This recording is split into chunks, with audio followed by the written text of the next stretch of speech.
Coral's getting her coffee, her caffeine, and then we're going to get started. I want to say thank you very much for coming this morning. We appreciate your participation, and I'm going to let the CRC staff introduce themselves. I know we have Derek and Coral and Carly, but I'd love to have you guys tell us exactly what departments and things you're in and stuff like that, and then we'll get you going. So my name is Carly. I work on communications with the Columbia River Crossing Project. We are also expecting Chris Novotny to stop in probably a little bit later. She works on transit and communications for the project, and then I'll let Derek and Coral introduce themselves. Hi, I'm Derek. I work on the environmental team, so we are assessing all the impacts that could result from the different ways we could build this. That's not just bugs and bunnies, that's the social impacts, environmental impacts, economic impacts, that sort of thing. Sorry for the rough attire. I was on the field standing along the highway earlier today, so. Well, that leads me into jeans. My name is Coral Agnew. I work with Carly in the communications. I also work with Chris through the transit and communications, so I'm here to help out wherever needed.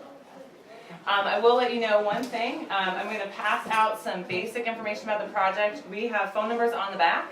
About 50% of the time, if you call the office, you're going to get me. So you can ask me questions today, or you can ask me questions in the future. I'm at my desk a lot, and certainly feel free to call. So this is just basic project information for you to take with you. Can everyone hear me okay? Yes. Okay, and I'm going to stay seating something on my butt. I'm going to stay on my butt because this thing is pretty low today, so just so everyone can see it. So I'll pass these around.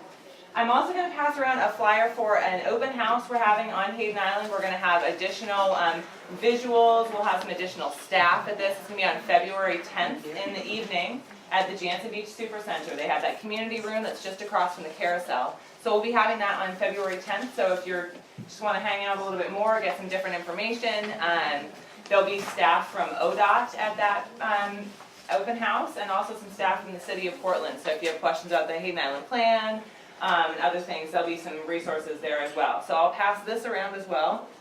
And the other thing that I will pass around, I have comment forms, so if anybody wants one, I can ask at the end again.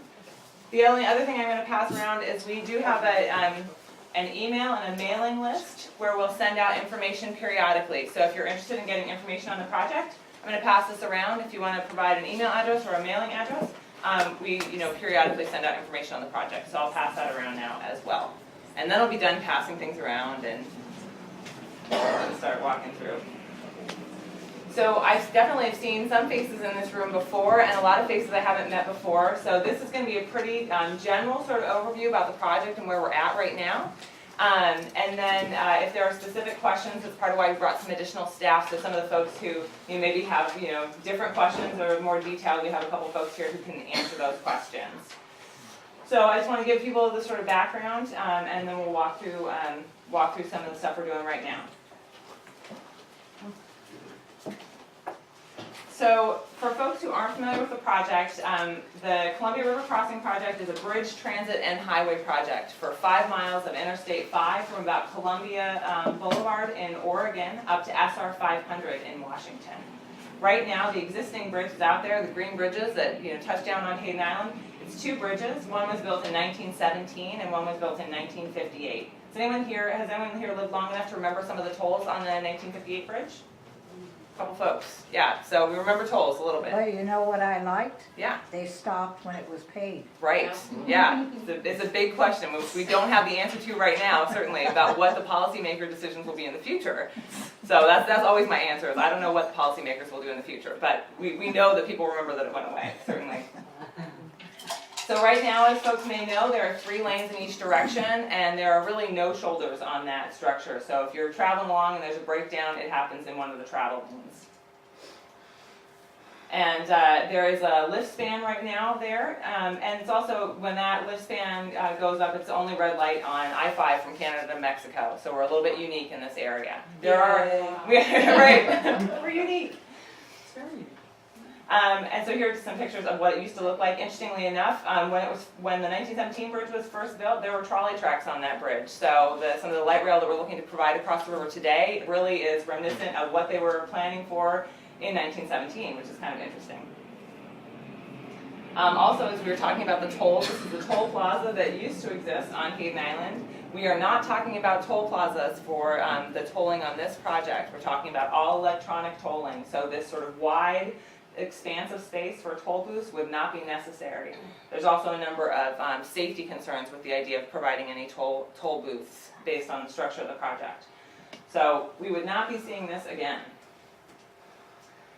So how did we get to start on this project? There are a couple plans in the past. A lot of folks will say, we've been talking about this for 10, 15 years, and you know, it is a little bit true. So there was obviously the North-South Light Rail project that was happening in the late 90s. There was, before even this 2002 plan, there was a 1999 freight transportation plan that was looking at the I-5 corridor. In the 2002 Trade and Transportation Partnership Study, they identified a few problems to be fixed. One was up around Salmon Creek in Clark County. There was a section of the road that was 2 lanes in that area, just 2 lanes through for I-5. And there was also the section at Delta Park that was 2 lanes. And in the region in general, there's consensus around I-5 having 3 through lanes. So folks were saying you should really fix those 2 bottleneck areas. The other thing that that plan called for was addressing this sort of challenging 5 miles in the middle between those 2 sections. So that's the 5 miles that we're focused on in this project. So in getting to where we are, the project just in general, so folks kind of understand what the process that we're in and how we're going through it. It's an environmental process. It's a federal environmental process. That federal environmental process starts with identifying the problems that you have to address. And then every stage in that environmental process from that point forward is gauged against those problems that are identified in the beginning.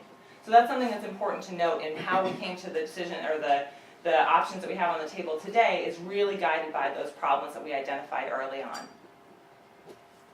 So these are the 6 problems that folks identified really early in the process. That there's growing traffic congestion and expect to be larger in the future. That there's limited transit mobility across the river. Those buses that are traveling right now get stuck in the same traffic that vehicles get stuck in. Freight mobility similarly gets stuck in the same congestion. There's a lot of safety issues, so I mentioned the lack of shoulders on the bridge. There's also plenty of places, actually the most telling one is the northbound on-ramp from Hayden Island onto the bridge. That's actually our highest accident location in the corridor that we're looking at. And it's actually the highest accident location on I-5 in Oregon. It is actually that bridgehead, because you have such a short distance to get on, get up to speed, and merge into traffic. Bicycling and walking, there are paths that are not up to ADA standards. They're also confusing, so we're looking to address that and improve the crossing over the river. And also to address earthquake safety. So folks may hear about sort of differing perspectives on the bridge that's out there. The bridge that's out there is structurally sound. There's nothing physically wrong with its structure. The challenge with the bridge that's out there today is that there's the potential for the soil, the bottom of the riverbed, to actually turn into a liquid if there's a significant earthquake at sort of the wrong location, wrong time. It has the potential to start acting like a liquid and stop providing support for the bridge. It's not about the structure of the bridge, it's about the sand that the bridge sits in. So those are those 6 problems that we have to address, and that brings us, we went through a lot of stages looking at a lot of different options. People asked us to look at high-speed commuter rail, they asked us to look at third bridges, they asked us to look at bus rapid transit, all these things which we looked at over time, and we're really trying to figure out which solutions would provide sort of the best benefit and really would do the most to address these problems. So right now that really distills down to the essential components of the project, which are to replace the bridge over the river. So the green bridges that are out there today would go away, and there would be replacement bridges in their place, brand new bridges. To improve the closely spaced interchanges. Typically you want to see 1 mile or 2 miles between interchanges. We have 7 interchanges that are in a 5-mile stretch out here. So there's no place where we meet that 1 mile minimum spacing. What that means is you have to get on the highway similar to the on-ramp from Hayden Island onto I-5. Your distance to get on and merge into traffic is very constricted. And most of the problems we see with safety are really about the fact that those merges are very short.